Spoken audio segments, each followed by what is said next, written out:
What is the Balkan Peninsula? This is the Balkan Peninsula, definitely one of the most conflict-ridden areas of Europe, and it's no wonder, as such a diversity of cultures, languages, and legacies of historical kingdoms have created national identities that have led to the spilling of a lot of blood throughout history.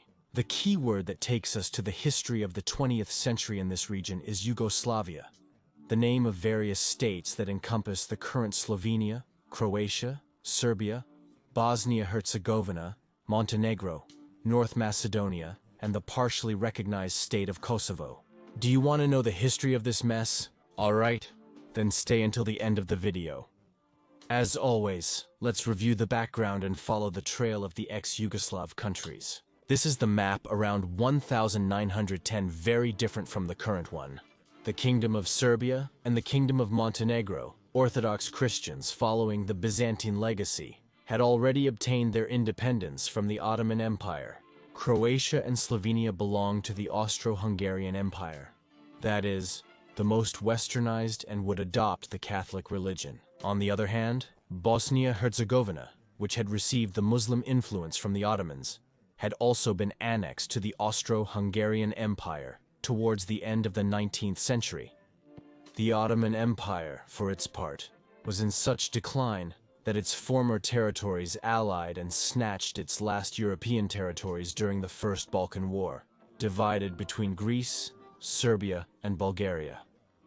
Serbia would end up with the territory of present-day North Macedonia. And as you should know, the tensions in Europe that had entered a game of alliances would explode with the assassination of the Austrian Archduke in Sarajevo, leading to the First World War.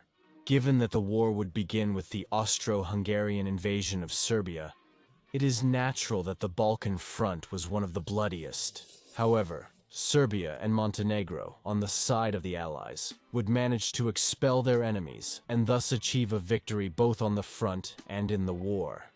With the subsequent disintegration of the Austro-Hungarian Empire, the Kingdom of the Serbs, Croats, and Slovenes would be formed, in which Serbia and Montenegro would unify with the recent territories acquired from the Austro-Hungarians, the current Croatia, Slovenia, and Bosnia-Herzegovina, with Alexander IV as king, under a constitutional monarchy system. This period was characterized by strong political instability caused by the improvisation of the creation of a state in which there was no adequate dialogue between the centers of power. In addition, the population suffered from a high rate of poverty.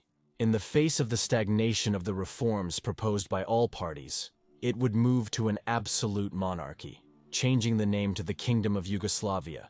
Yes, this is the first time this name officially appears here. And here a parenthesis. Considering that the capital was established in Belgrade from the beginning, and that King Alexander belonged to the Karađorđević dynasty, a house native to Serbia, it could be said that this country was the axis of Yugoslav unification. Remember this fact as it will be important to consider later. In the end, the point is that things would not exactly improve with the new authoritarian regime.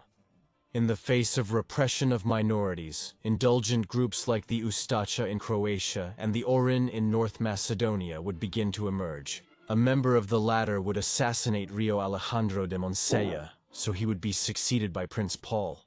Although Paul would try to progressively decentralize power and be open to dialogue, internal conflicts remained inflamed and would worsen as the eve of World War II approached. The tense atmosphere in Europe made it difficult to maintain the decision of neutrality that had been chosen, and would be maintained when the war broke out in 939. Faced with Italian-German pressures seeking him as an ally to support the invasion of Greece, Paul would yield to join the Tripartite Pact, to which King Peter II, now of age, would end the regency and reject an alliance with the Axis. The result: a successful invasion of Yugoslavia that would lead to the exile of the Yugoslav government in London and the dismemberment of the country into different satellite states, among them Nizick's Serbia and the independent state of Croatia, which included present-day Bosnia. Both puppets of Germany and the state of Montenegro, a puppet of fascist Italy. As for North Macedonia and Slovenia, they would be annexed by Bulgaria and Italy respectively. On the other hand, the The Yugoslav resistance that would stay to fight would be known as Partisans, led by the well-known Josip Broz Tito. This group would be of Marxist and anti-fascist ideology. And here it is worth highlighting the military skill of Marshal Tito, because despite having to face the Axis powers and their puppet states supported by the Chetniks, they managed to resist in a formidable way, receiving Soviet support only at the end of 1944 and consolidating the expulsion of the Axis towards the end of the Second World War. Unlike most countries that needed help from other allies from the beginning to free themselves. In the face of the partisan victory, the puppet states would collapse and reunify into the Federal People's Republic of Yugoslavia, after a referendum was held that would abolish the monarchy with the rise of Josip Broz Tito from the Communist Party of Yugoslavia. And here it is important to mention a peculiarity, because in Yugoslavia, unlike the rest of the socialist nations to the east of the Iron Curtain, socialism came from below and was not imposed from above, with a puppet government of the Soviet Union. It is even known that Tito openly criticized Stalin, as the model that would be followed during this period would be that of a self-managed socialism and not based on Marxism-Leninism or communist utopias. This dissent continued to be reflected in that during the Cold War, Yugoslavia would be one of the founding members of the non-aligned countries movement with Tito as the first secretary of this organization. Yes, a low blow for the Soviet Union. It is also worth noting that, as its name indicates, this would be a federal republic. So it would be composed of 6 constituent republics whose territories coincide with those of the current countries of Slovenia, Croatia, Bosnia-Herzegovina, Montenegro, North Macedonia, and Serbia, which in turn included 2 autonomous regions, Kosovo and Vojvodina. As for Tito's government, by the 1960s, Yugoslavia had managed to significantly reduce illiteracy, and the quality of life of the Yugoslavs improved, reaching a life expectancy of 72 years.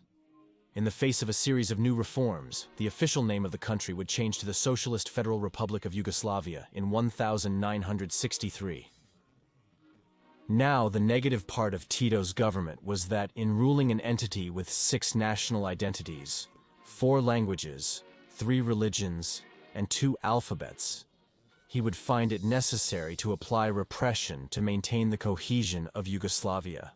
The freedom of religious or nationalist expression was practically non-existent. All this repression was embodied in the Goli Otok prison founded by Tito, where more than 16,000 dissident prisoners would have been sent, known as Tito's Gulag. The Grand Marshal would die in 1980, and this would be the beginning of the end of Yugoslavia. Because in the face of differences within a communist party lacking charismatic leadership, the wave of rising nationalisms could not be avoided, and various protests began to emerge throughout the country, mainly in the north, Slovenia and Croatia, which were the most developed areas. But the trigger that would start a real tragedy would be the fall of the Berlin Wall, which would represent the end of the Cold War and all support from a world configured after the post-war period. Because if Germany reunifies and the Soviet countries begin to become independent, the Yugoslav countries can also do it, right? Of course, only that the drums of the Yugoslav wars would begin to sound. The first to take the initiative would be Slovenia and Croatia, who would declare their independence unilaterally in June of 1991. Serbia's response: invasion of both countries.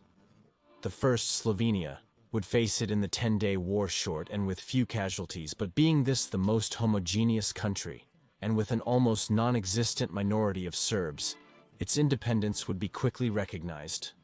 Following these two would be Macedonia, who would declare its independence in September of the same year without any conflict.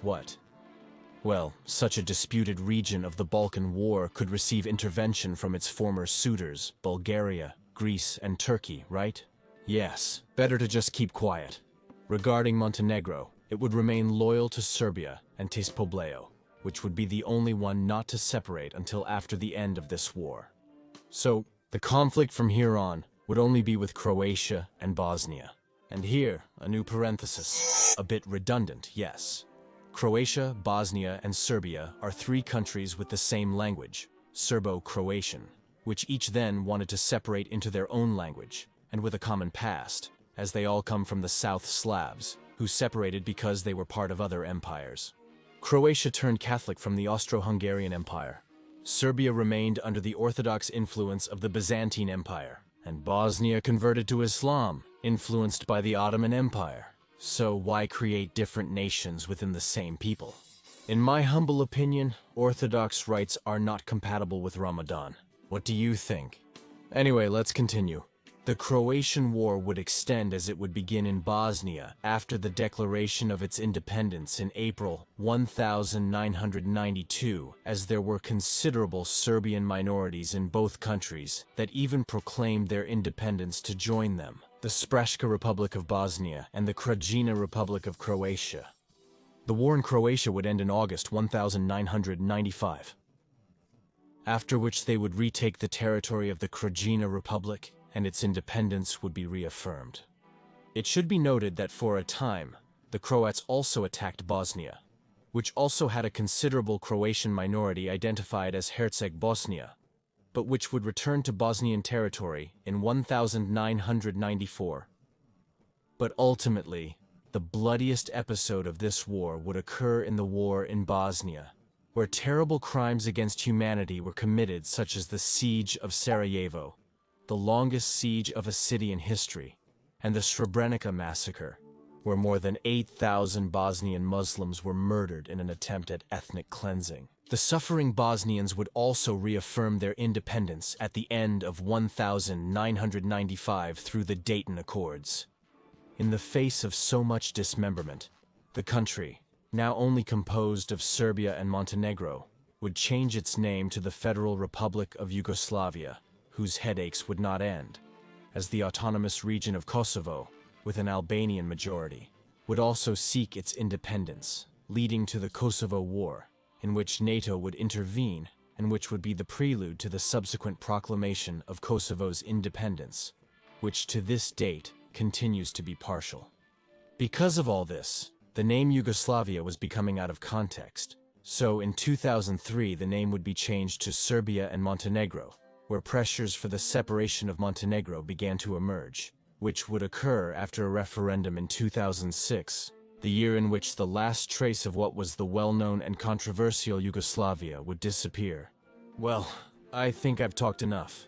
I would like to know your opinion. Do you think the disintegration of Yugoslavia has been positive, or should they have remained as one people? Don't forget to leave your comment, and if you like this video, support me with a like and subscribe to my channel. See you next time. Thank you.